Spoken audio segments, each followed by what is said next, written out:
Como mantuvimos en la primera lectura de los proyectos en tratamiento, en esta segunda lectura también vamos a rechazar. La verdad es que indagar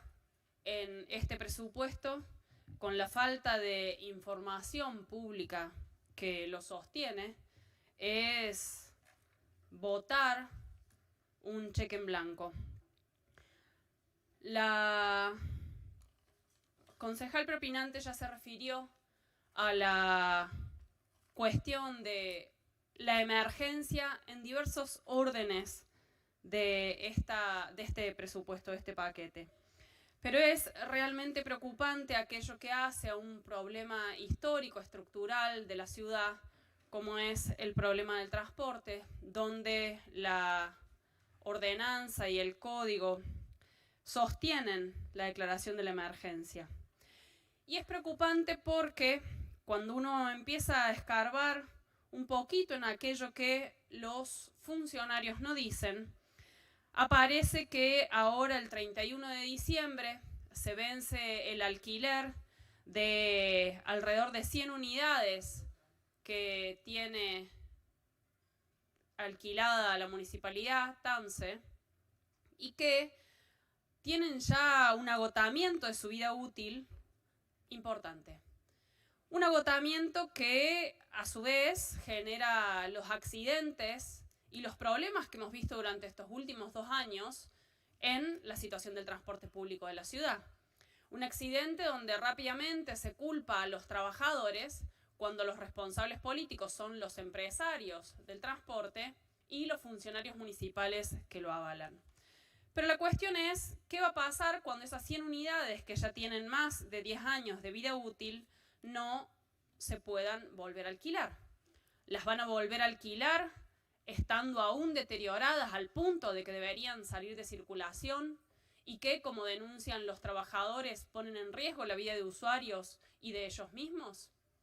¿Las van a alquilar para que todos los días, como ellos señalan, las unidades vayan a los talleres y los hagan ingresar 30 minutos para dársela a otro trabajador que no es consciente del reclamo que ha sido presentado por uno de sus compañeros 30 minutos atrás? ¿Van a alquilarlas inclusive al monto de 2,5 millones por unidad por mes, lo que significa 750 millones de pesos por mes en un alquiler como el que hace Tance, lo que lleva a 9.000 millones de pesos anuales el gasto de la municipalidad para unidades de un señor o de una empresa, ERSA, con Romero a la cabeza, que obviamente ha dejado un pasivo brutal que esta ciudad padece justamente en materia de transporte? Pero si esto no fuera así, ¿de dónde salen nuevas unidades para el alquiler en el marco de que, como señalamos en anterior ocasión, acá los funcionarios vinieron a prometer que íbamos a tener un nuevo marco regulatorio, que íbamos a tener pliegos licitatorios y nada de eso ocurrió? ¿O habrá algún nuevo negociado de por medio?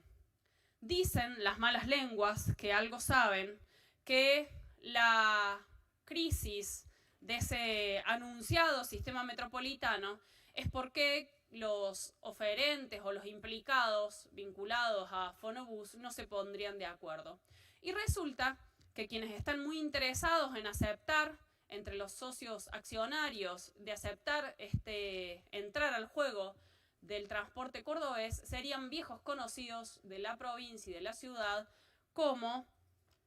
Bermúdez, funcionario desplazado por denuncias graves, y alguien muy vinculado también a, adivinen ustedes quién, Romero de ERSA. Un ex abogado del grupo ERSA de Romero, como Lucas López, estaría siendo parte, parece, del armado del nuevo negociado en torno al transporte.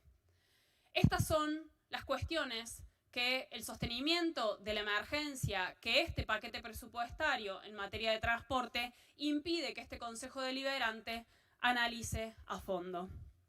De esta manera, más allá de los dichos de los y las concejales del oficialismo y sus tibias críticas al gobierno nacional, lo que efectivamente ocurre en materia de transporte es una imitación de la política y, sobre todo, una imitación y el sostenimiento de los métodos del antiguo gobierno de Mestre, que era el método de la emergencia y el manejo de la información de manera completamente reservada. Eso es lo que están haciendo con una materia tan cara a la ciudad como es la problemática del transporte, que con este paquete presupuestario sostienen que van a dejar como está, garantizando el gran negociado. Pero el presupuesto también tiene una orientación muy clara, señor presidente, porque es un presupuesto de ajuste. No solo por la habilitación a la toma de una deuda escandalosa que quieren hacer pagar a las futuras generaciones de nuestra ciudad, sino porque también,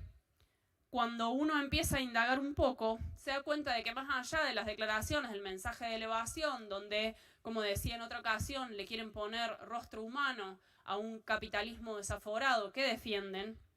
vemos que lejos de tener un gran vuelco de las partidas presupuestarias a niños, niñas y adolescencias, a las infancias, como aquí se proclama, cuando vamos a los números, nos encontramos que áreas como, por ejemplo, la de participación vecinal, deportes y políticas vinculadas a la juventud y a las infancias tienen menos presupuesto que las destinadas a seguridad ciudadana y prevención comunitaria. Solo si sumamos lo que hace a los gastos operativos de la Secretaría de Fortalecimiento Vecinal y Deportes, y a eso le sumamos un puchito que va a mejora en infraestructura educativa, aún así no alcanzamos a los gastos destinados a la Secretaría de Prevención, de Seguridad y Prevención Comunitaria. Esto indica que más allá de las declaraciones y las palabras, los números muestran cuáles son las jerarquías y dónde está la centralidad. Pero yendo a algunas de las demandas que planteaban aquí los vecinos y las vecinas, como escuchamos en la audiencia pública y que refirió la concejal preopinante,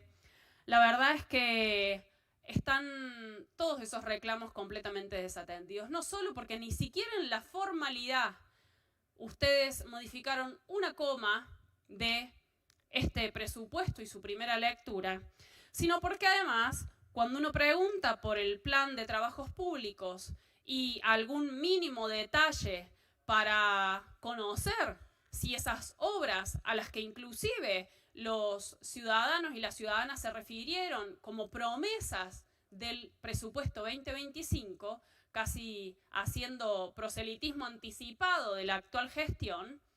tampoco podemos controlar, es decir, tampoco podemos chequear y decirles a los ciudadanos y a las ciudadanas que aquella promesa del gobierno de turno está siendo prevista en el presupuesto y en el plan de obras.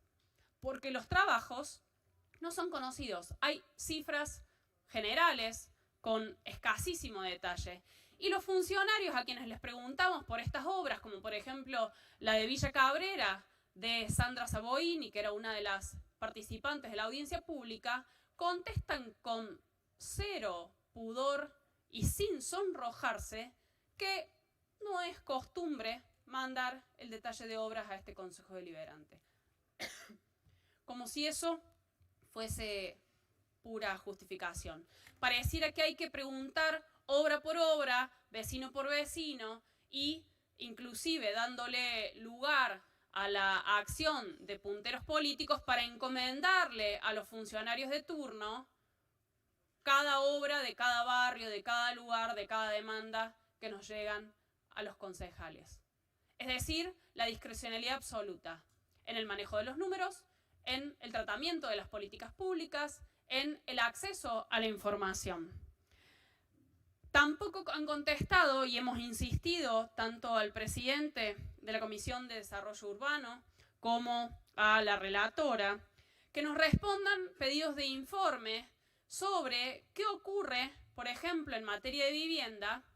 con aquellos planes que deberían estar destinados a la vivienda social. La vivienda fue otro gran problema que apareció en la audiencia pública. Fue el referente de la cooperativa Padre Mujica quien justamente señaló la ausencia absoluta en la última década de planes de vivienda para la asistencia social. Es decir, no solo que no atienden la necesidad de la categorización dentro de la categoría social para los tributos y la exhibición de tributos a aquellas viviendas que tienen destino familiar, que son de barriadas humildes, que a duras penas han conseguido la regularización de sus inmuebles o lotes, sino que tampoco hay ningún tipo de política pública. Pero rápidamente el proyecto de presupuesto, como lo mencionábamos en la sesión anterior,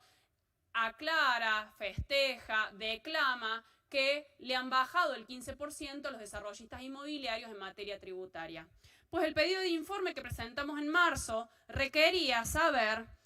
qué cantidad de superficies parcelarias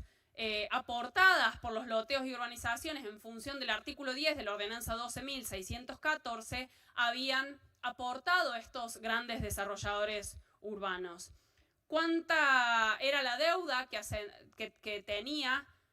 cada uno de esos desarrollistas en particular y en general respecto a los porcentajes que deben destinarse a planes para vivienda social? ¿Qué pasaba y qué personas integraban la Comisión de Reserva de Inmuebles con destino social? Si podían remitir a este Consejo Deliberante los informes de actuación de una Comisión de Reserva de Inmuebles con el destino social, que tampoco sabemos qué ha ocurrido. Y frente a eso tampoco se dignan a responder. A principio de año, el concejal del oficialismo y presidente de bloque nos dijo que las puertas del municipio estaban abiertas, que podíamos hablar con funcionarios, que los pedidos de informes podían ser respondidos por esta vía. Bueno, hicimos todos los deberes, golpeamos todas las puertas, les preguntamos a todos y nadie respondió. Una vez más, silencio absoluto en lo que hace a materia de vivienda, que es un problema grave en nuestra ciudad que afecta a 400.000 familias. El problema de quienes necesitan una vivienda para poder garantizar su derecho a habitar esta ciudad no está resuelto, no hay información y nadie responde. Más brutal es la situación si tenemos en cuenta que la mayoría, el 80% de quienes alquilan y son familias sostenidas por una persona en nuestra ciudad son mujeres. Es decir, que la condición de vulnerabilidad de esas mujeres sostén de hogar que alquilan y cuyos precios de alquiler se han ido en los últimos meses, durante todo el último año, a niveles estratosféricos, mientras los salarios se mantienen por el suelo, es realmente crítico. Pero claro, después hacemos medidas simbólicas, declaraciones, beneplácitos, que están muy bien desde ya, pero los problemas acuciantes no tienen respuesta y no los tienen tampoco en este presupuesto. Señora Presidenta, rastrear partidas vinculadas a materia de género es como rastrear los lugares físicos donde esas funcionarias y funcionarios están, que fue realmente una odisea. No pudimos encontrarlas sino tras un mes, durante principios de este año, recorriendo puertas, golpeando puertas para tratar de dar con el espacio físico en el que esas funcionarias estaban atendiendo. Proceso kafkiano, si lo hubo, en el intento de conseguir información pública que esperamos que nos puedan responder a partir del pedido de informe que hemos presentado para tratar de dar cuenta de estas cuestiones sobre las que se habla mucho, pero en materia concreta la política es realmente poca. Realmente, señora Presidenta, este presupuesto da para seguir indagando y para seguir tratando de encontrar lo que ustedes no nos dicen, lo que los funcionarios no presentan, lo que a duras penas es rastreable por la poca información pública que hay y obviamente por el desfase que hay entre un presupuesto como el del año anterior, la falta de una ejecución presupuestaria y las disparidades y discordancias con la orgánica de ministerios y con la estructura municipal que ustedes han implementado. Por estas razones y otras que seguramente tendremos oportunidad de dar cuando este presupuesto ya esté en curso, es que rechazamos el proyecto, los 3 proyectos en tratamiento. Gracias.